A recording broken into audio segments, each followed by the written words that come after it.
Hello mga lalab, for today's video or for tonight's video mga lalab, nagluto dahil po gulay para panihapon mga lalab. Kanya itong gulay mga lalab, ang ato ang mga gulay ng pagul ini, kangkong, katula o talong. Lami kayo niya mga lalab, kaya presko kayo itong gulay nga giluto. Niya ang akong isagol ini mga lalab, chicken na giniling, kaya wala pa malagi tayo manok nga buo mga lalab or wa pa man makeup grocery o manok na kanang i-chop ganin ninyo mga lalab. So mikos-mikos lang sa mga lalab sa itong panakot diha or ingredients, bombay, kamatis o ahos mga lalab. So kung lipunan dahil o mantika mga lalab kay medyo uga ang mantika. So kana mga lalab pang sudan lang na mo panihapon kaniya itong giluto mga lalab, dili man jud kaingon nga pang restaurant ng mga lalab. Basta lang natin masudan sa panihapon, paniudto, pamahaw, fights na kayo. Fights na kayo, bisan dili kadaghanan atong giniling. Basta importante mga lalab, lami ka muluto. Naman asa mga kamot na to ang pagluto mga lalab, wala man sad na ingon nga inoon.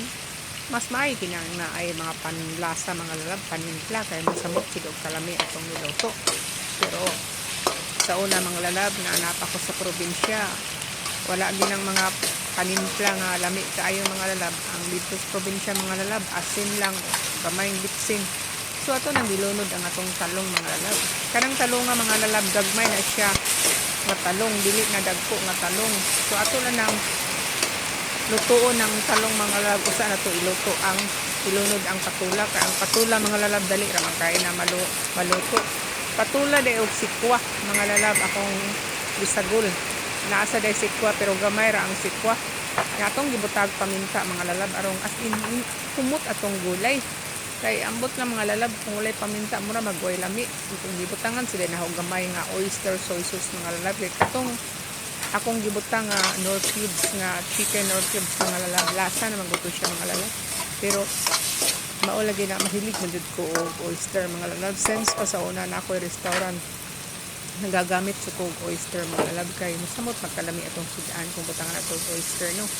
So kung giadunan og ininit tubig mga lalab, kay medyo nihubas ang sabaw, kay wapoy lami ng gulay og ugara kaayo no. So gilunod na nato ang atong patula og sikwa mga lalab na harvest pag na diri sa gulay nga akong tinanom.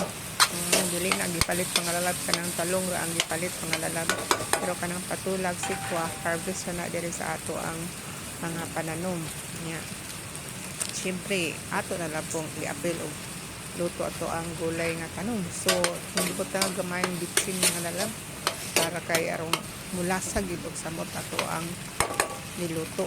So ato lang ng pasagdan mga lalab nga maluto ang sikwa o sa ilunod na to ang tangkong. Half cook naman ang sikwa mga lalab. Atong unang ilunod mga lalab ang katong gaway sa tangkong, dili pa ang dahon. Kay kanang tangkong mga lalab lami, kay nang tangkong mga lalab labi nag-eat pure lang tangkong inglutoon, bisag tuyo lang yung butang og asin og gamay bitsin, sus lami na kaayo. Paborito ginako ng tangkong mga lalab.